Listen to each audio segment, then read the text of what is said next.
Rahim. In this lecture, we are going to discuss about the nuclear density. इससे last lecture में हमने size of nucleus को बहुत detail में discuss किया और देखा कि किस तरह रदरफोर्ड ने अपने एक एक्सपेरिमेंट जिसका नाम था Rutherford alpha particles scattering experiment के ज़रिए न्यूक्लियर साइज़ को एस्टिमेट किया कि न्यूक्लियस का साइज़ कितना होगा। आज उसी साइज़ ऑफ न्यूक्लियस का इस्तेमाल करते हुए हम न्यूक्लियर डेंसिटी को निकालेंगे। जब डेंसिटी की बात आती है तो हम किस चीज़ को डिस्कस कर रहे होते हैं? जो ये डेंसिटी होती है ये किसी भी चीज़ का भारीपन, कि कोई चीज़ कितनी भारी होगी उसको मेजर करती है, कि कोई चीज़ कितनी हैवी हो सकती है या कोई चीज़ कितनी लाइट है, तो उसको हम किस टर्म्स में मेजर करते हैं? डेंसिटी के टर्म्स में मेजर करते हैं। अब डेंसिटी को कैसे डिफाइन किया जाता है? हम कहते हैं mass per unit volume is called density, यानी किसी भी चीज़ के टोटल मैस को जब टोटल वॉल्यूम पर डिवाइड कर देते हैं तो हम कहते हैं ये डेंसिटी है, उस चीज़ की डेंसिटी है। यानी वो चीज़ कितनी हैवी है या कितनी लाइट है उसको कहेंगे डेंसिटी। अब जब न्यूक्लियर डेंसिटी की बात आती है तो हम इसको किस तरह से डिफाइन कर सकते हैं? जाहिर सी बात है, डेंसिटी के साथ एक वर्ड यूज़ हुआ है जिसको कहते हैं न्यूक्लियर। तो हम न्यूक्लियर डेंसिटी को न्यूक्लियस के टर्म्स में न्यूक्लियस के लिहाज से डिफाइन करेंगे। सो हम कह सकते हैं mass of nucleons of nucleus पर unit volume of nucleus is called nuclear density. के न्यूक्लियस में मौजूद जो हमारे न्यूक्लियॉन्स हैं उनका टोटल मैस और उसको डिवाइड करवा दें टोटल मैस ऑफ न्यूक्लियस पे, तो वो हमारे पास होगी nuclear density. The nuclear density of an typical nucleus can be approximately calculated from the size of nucleus. हम न्यूक्लियर डेंसिटी को किसकी मदद से एस्टिमेट या अप्रोक्सीमेटली कैलकुलेट कर सकते हैं? साइज ऑफ न्यूक्लियस से, कि न्यूक्लियस का जितना साइज होगा उसकी मदद से हम निकाल सकते हैं न्यूक्लियर डेंसिटी को। और जो न्यूक्लियर साइज था वो क्या था? साइज किसकी वजह से आ रहा था? न्यूक्लियस का जो उसमें मौजूद सब एटॉमिक पार्टिकल्स से प्रोटॉन्स और न्यूट्रॉन्स, उनकी वजह से हमारे पास साइज ऑफ न्यूक्लियस आ रहा था। और साइज ऑफ न्यूक्लियस डिपेंड भी कर रहा था उन्हीं मैस नंबर पे, उन्हीं न्यूक्लियॉन्स के मैस नंबर पे डिपेंड करता था, which it self can be approximately based on the number of protons and neutrons in it. तो जो हमने साइज ऑफ न्यूक्लियस निकाला था वो खुद किस पे बेस कर रहा था? Number of protons and neutrons पे। जो न्यूक्लियस के अंदर सब एटॉमिक पार्टिकल्स थे, प्रोटॉन्स और न्यूट्रॉन्स, उन पे बेस कर रहा था। The radius of an typical nucleus in terms of number of nucleons. अब जब हमने लास्ट लेक्चर में रेडियस कैलकुलेट किया था तो हमने क्या कहा था कि किसी भी चीज़ का जितना ज़्यादा हमारे पास मैस नंबर होगा, न्यूक्लियस का जितना मैस नंबर होगा उतना ज़्यादा ही उसका वॉल्यूम होगा। तो उसी बात को हमने इस्तेमाल करते हुए हमने न्यूक्लियस का रेडियस फाइंड किया था। वो किसके बराबर था? R is equal to R0 A, यानी मैस नंबर के पावर 1/3। अब यहाँ जो A है, where A is the mass number, यहाँ पे A हमारा मैस नंबर है और ये किसका? न्यूक्लियस का मैस नंबर है। और मैस नंबर किसकी वजह से होता है? प्रोटॉन्स और न्यूट्रॉन्स की वजह से होता है। तो जो मैस होगा, जो हर न्यूक्लियस का मैस होगा, जाहिर सी बात है वो वेरी करता है, किसी में न्यूक्लियस की तादाद ज़्यादा है, किसी में कम है। तो जो हमारा मैस नंबर होता है वो न्यूक्लियस टू न्यूक्लियस वेरी करता है। And R0 is constant having value 1.2 फेम्टोमीटर और 1.2 इंटू 10⁻⁻15 मीटर, क्योंकि जो फेम्टोमीटर होता है वो बराबर होता है 10⁻⁻15 मीटर। अब ये जो R0 था ये एक कांस्टेंट था जिसकी वैल्यू कितनी होती है? 1.2 फेम्टोमीटर। जो R0 होगा ये सब न्यूक्लियस के लिए सेम रहेगा, ये एक कांस्टेंट है और सब न्यूक्लियस के लिए सेम रहता है, लेकिन जो मैस नंबर होता है वो न्यूक्लियस टू न्यूक्लियस वेरी करता है। Now we will calculate the nuclear density. Nuclear density is defined as mass per unit volume of nucleus.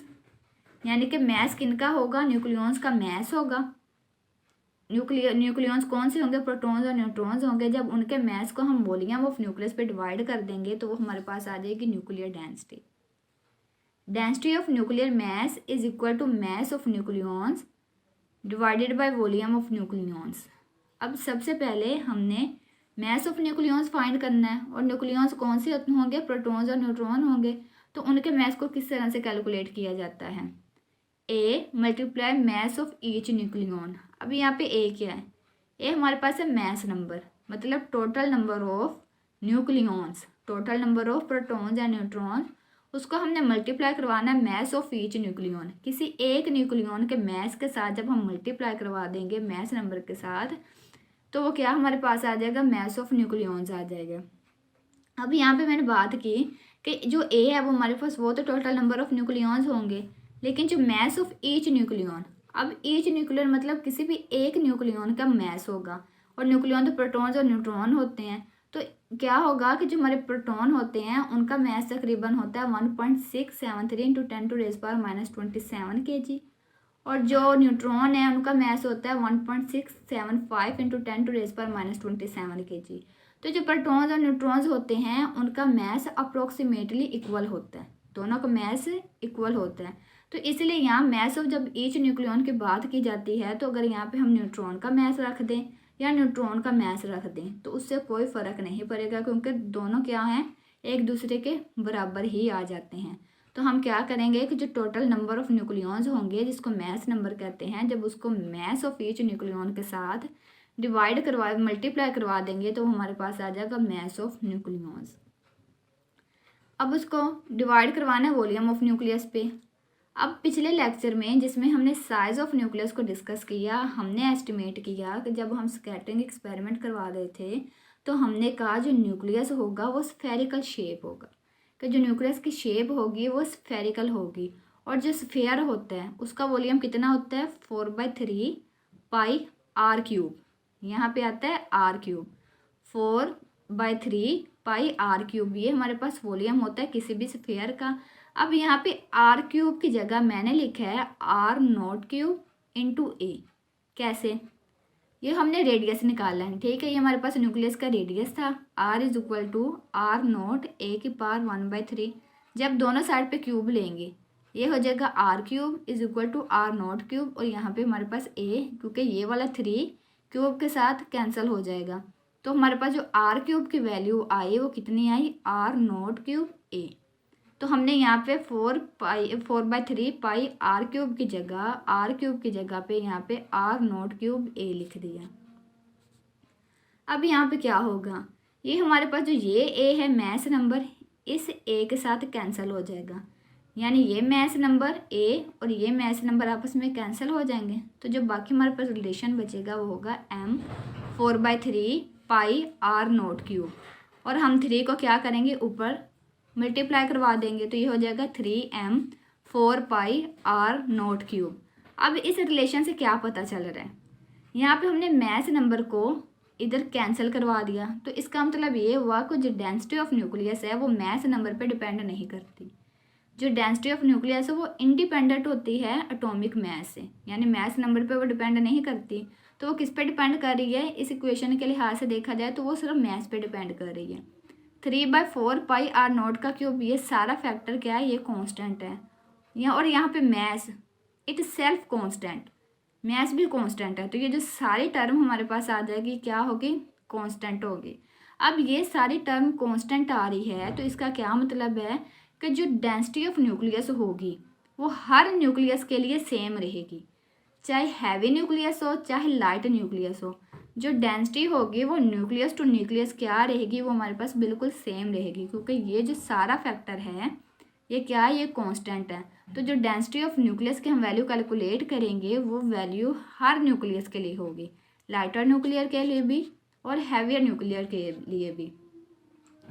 Density of nucleus is equal to, अब यहाँ पे हम सारी वैल्यूज पुट कर देते हैं, 3 इंटू 1.66 इंटू 10⁻⁻27। अब यहाँ पे हमने मास पुट करना है, या तो आप प्रोटॉन का पुट कर लें या न्यूट्रॉन का पुट करें, तो उससे कोई फ़र्क नहीं पड़ेगा। हमने 1.66 मल्टीप्लाई 10⁻⁻27 लिख दिया कि हमारे पास प्रोटॉन हो सकता है किसी भी एक न्यूक्लियॉन का, उसको 3 से मल्टीप्लाई करवा देंगे और नीचे डिवाइड करवाएंगे 4 इंटू 3.14 पाई की वैल्यू पर कर दी, मल्टीप्लाई 1.25 इंटू 10⁻⁻15 का क्यूब, और ये आर नोट की वैल्यू कितनी थी हमारे पास 1.2 फेम्टोमीटर थी, तो यहाँ पे उसकी हमने वैल्यू पुट कर दी।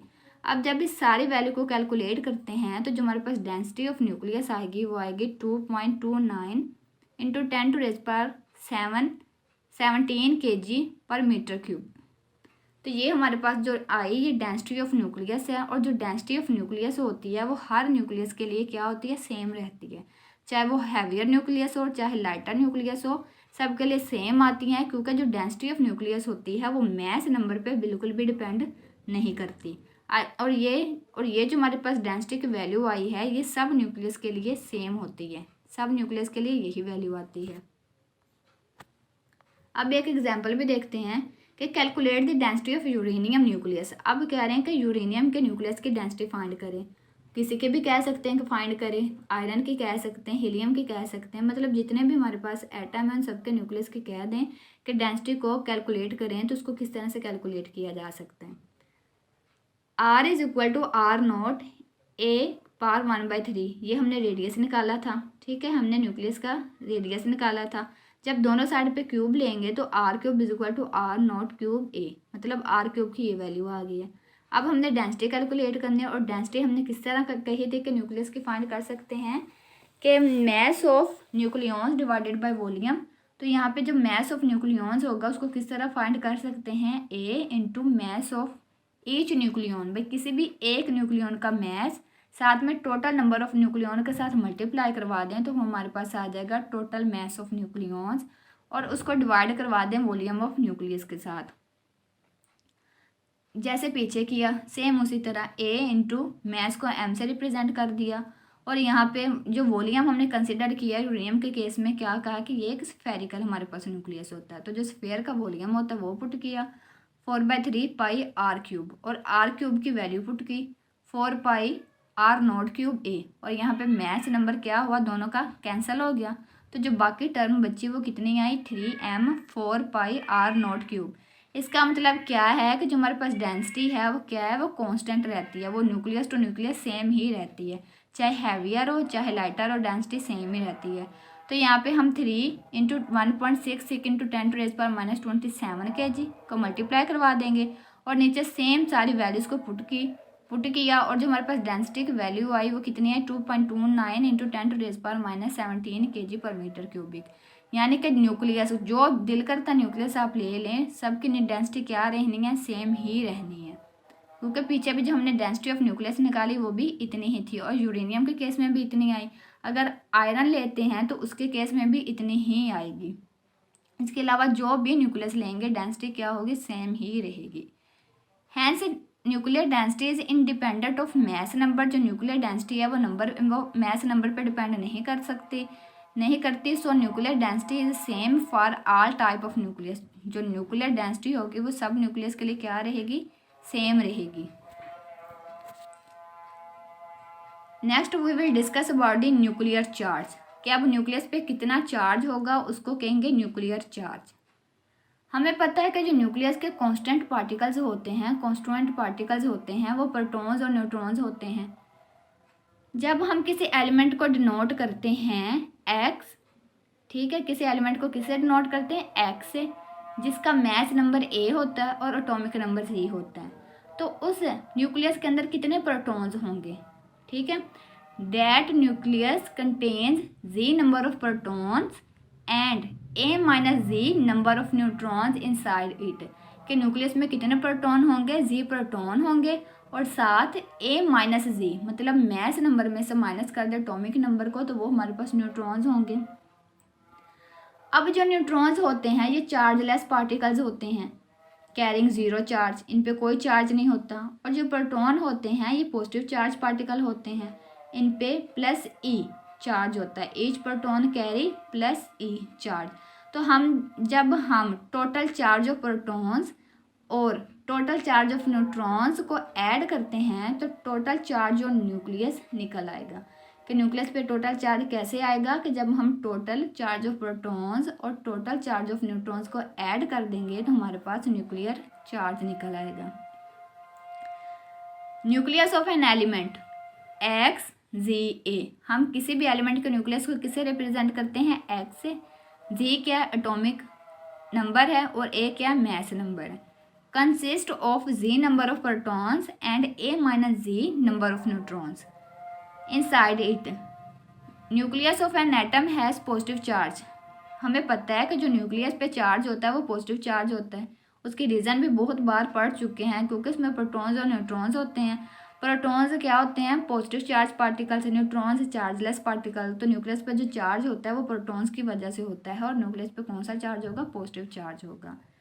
Neutrons are neutral particles, so each neutron carry zero charge, उन पे कोई चार्ज नहीं होगा। And protons have positive charge particles, ठीक है, प्रोटॉन पे कौन सा चार्ज होगा, पॉजिटिव चार्ज होगा। And each proton carry positive charge, और हर प्रोटॉन पे कौन सा चार्ज होगा, पॉजिटिव चार्ज ही होगा। So total charge on nucleus is equal to charge on Z Z, मतलब प्रोटॉन्स पे कितना चार्ज होगा, plus charge on A minus Z neutron, के न्यूट्रॉन पे कितना चार्ज होगा। जब दोनों को ऐड कर लेंगे तो हमारे पास टोटल चार्ज ऑन न्यूक्लियस निकल के आ जाएगा। जी इंटू प्लस ई, मतलब charge on proton plus A minus Z, यहाँ पे जीरो लिखा है क्योंकि न्यूक्लियर जो न्यूट्रॉन्स होते हैं उन पे कोई चार्ज नहीं होता, तो जब जीरो से ये टर्म मल्टीप्लाई होगी तो जीरो हो जाएगी। और टोटल चार्ज ऑन न्यूक्लियस कितना होगा, प्लस जी ई। ये हमारे पास चार्ज पॉजिटिव चार्ज आया, और किसकी वजह से आया, प्रोटॉन्स की वजह से ही आया। तो जो किसी भी जो हमारा न्यूक्लियस होगा उस पर कितना चार्ज होगा, प्लस जी ई, इतना ये चार्ज होगा। न्यूक्लियस पे कितना चार्ज होगा, प्लस जी ई। अब इसको चार्ज को हम किस तरह से निकाल सकते हैं, कि मतलब हमसे पूछा जाए कि आप किसी भी न्यूक्लियस का हमें चार्ज फाइंड करके दिखाएं कि किस न्यूक्लियस पे कितना चार्ज है। तो डिपेंड करेगा उस न्यूक्लियस पे कि कितने उसमें प्रोटॉन्स हैं। अगर प्रोटॉन्स हमें पता हो कि नंबर ऑफ प्रोटॉन्स कितने हैं तो हम इजीली बता सकते हैं कि इस न्यूक्लियस पे कितना चार्ज होगा, कितने अमाउंट में चार्ज होगा। आइए देखते हैं एग्जाम्पल की मदद से। Calculate the charge on Fe, मतलब आयरन। आयरन के न्यूक्लियस पे कितना चार्ज होता है। Calculate charge on iron nucleus है जिसका मैस नंबर 56 होता है और एटॉमिक नंबर 26 होता है, और एटॉमिक नंबर में पता है सिर्फ और सिर्फ प्रोटॉन्स होते हैं। Atomic number of iron nucleus is 26, मतलब उसमें 26 ही प्रोटॉन्स है। It means there are 26 protons in the nucleus. Nucleus में कितने प्रोटॉन्स हैं, 26 प्रोटॉन्स हैं। So the charge of nucleus is, अब जो आयरन के न्यूक्लियस पे कितना चार्ज होगा, total charge on nucleus is equal to plus Z e. हमने पीछे कहा कि किसी भी न्यूक्लियस पे कितना चार्ज होगा, प्लस जी ई होगा।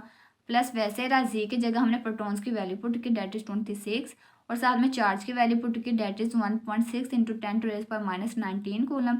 जब इन दोनों को मल्टीप्लाई करवाया तो जो हमारे पास चार्ज ऑन न्यूक्लियस आया, आयरन के न्यूक्लियस पे कितना चार्ज आया, 4.16 इंटू 10⁻⁸ कूलम।